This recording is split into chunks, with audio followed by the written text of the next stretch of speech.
Možno vám gotik štýl príliš veľa nehovorí a nemusí sa vám ani páčiť. Gotik vznikol z punku koncom 70. rokov v Anglicku. Kým punk sa zaoberal politikou, hlavnou témou gotiky sa stal človek ako taký, jeho vnútro a vlastný svet. Je to spôsob myslenia, cítenia, obliekania sa či maľovania. Väčšina gotikov sa nimi stane, lebo sa cítia byť odlišní. Chcú žiť podľa seba a veľakrát nemôžu svoj charakter začleniť medzi ostatných ľudí. Gotik štýl je vraj temnota, ktorá je všade navôkol a gotici z nej dokážu urobiť niečo fascinujúce. Pre nás nezainteresovaných sú príliš iní na to, aby sme sa dali s nimi do reči. Ľudia majú takú predstavu ešte o tom dosť, že keď sa povie gotika, títo ľudia, ktorí chodia v čiernom s bielými tvárami, že sa dávajú na cintorínoch a pijú krv si navzájom. Temný štýl odkrýva odjakživa tabuizované slová, ako sú smrť a zabíjanie. Súčasťou tohto štýlu nie je len temný odev, gotik hudba, ale aj záľuba v hororových filmoch a upíroch. Áno, je pravda, že páčia sa im nejakí tí vampíri, áno, tá bledá pokožka, taký ten imič toho vampíra, ale väčšinou sú to úplne normálni ľudia.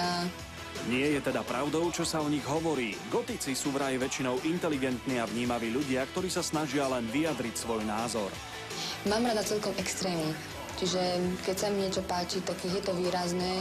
Prečo teda verejnosť vníma gotikov s veľkým odstupom, odsudzuje ich vyzývavé správanie, čierne oblečenie či výzor? Myslím si preto, lebo je to niečo iné, niečo, čo nepoznajú, čo nevidia bežne na ulici. Neukazuje sa to ani v televízore, to človek nevidí nejako iba na tom internete, tak majú predtým rešpekt. Ako sa teda mladí ľudia stávajú gotikmi? Samo to prišlo, tá história do toho, celkom sa mi páčil ten kontrast biela, čierna a mne osobne sa v tomto štýle celkom dobre tvorí, nemám v ňom zábrany. Nie mi blízky a môžu sa v ňom vyjadriť taká, aká som a dokáže v ňom realizovať svoje sny. Dáva nám to možnosť sebarealizácie, vyjadrenia sa, vlastne taký náš štýl, k čomu máme najbližšie. Nedali sme sa dokopy vďaka tomuto štýlu, ale postupne sme sa k nemu dopracovali. Gotik miluje čiernu farbu, preto sa v make-upe kombinuje biela a čierna. Tvár je biela, čierne sú oči, nechty a ústa. Pri gotik štýle dominujú dlhé šaty a priliehavé korzety. U mužov sú to čierne plášte či kabáty. Oblečenie zháňam v alternatívnych obchodoch, špecializovaných teda na toto oblečenie, ktoré už sú aj na Slovensku, teda a je ich dosť. Oblečenie, ako mám trebárs na sebe teraz viac menej na nejaké koncerty, akcie alebo takéto podujatia a samozrejme na fotenie. Sharuzen a jej priateľ Lested využívajú gotik štýl najmä pri svojej umeleckej tvorbe. Čím som začínala, tak vlastne bola tá maľba. Mám rada taký, povedal by som, trošku možno temnejší štýl, ale čo najradšej malujem, tak sú portréty a potom vlastne moje nejaké sny, nápady, čo ma napadne, alebo potom iba taká fakt myšlienka, ako blesk z jasného neba, ma niečo napadne, tak to vlastne namalujem. Od tej maľby som sa dostala vlastne k fotografovaniu, lebo moje nápady som mohla rýchlejšie realizovať. Malujem sa ja, vlastne si vymýšľam make-upy a vždycky pri fotení teda si ich robím sama.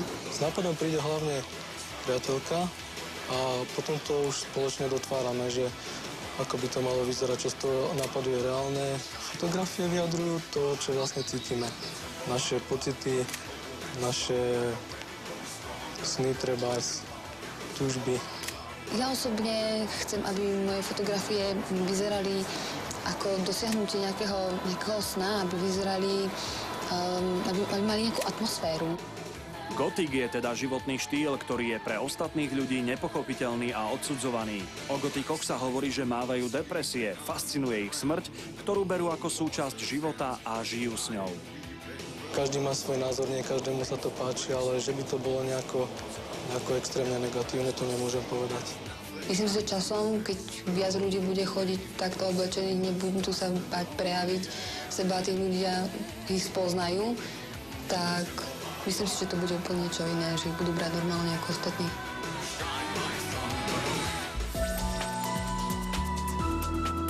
Jej partner by jej mohol byť otcom, no majú spolu dieťa a plánujú svadbu. Ako vidia svoju budúcnosť, keď otec má už po 60-ke? Ako si vybrať správne topánky na leto? Povieme vám, či si obuť šlapky, sandále alebo tenisky. Zaujala vás ponuka na zajtra? Takto sa určite uvidíme aj v stredu o 17:30. Teším sa na vás. Želám vám ešte pekný deň s Markízou. Dovidenia.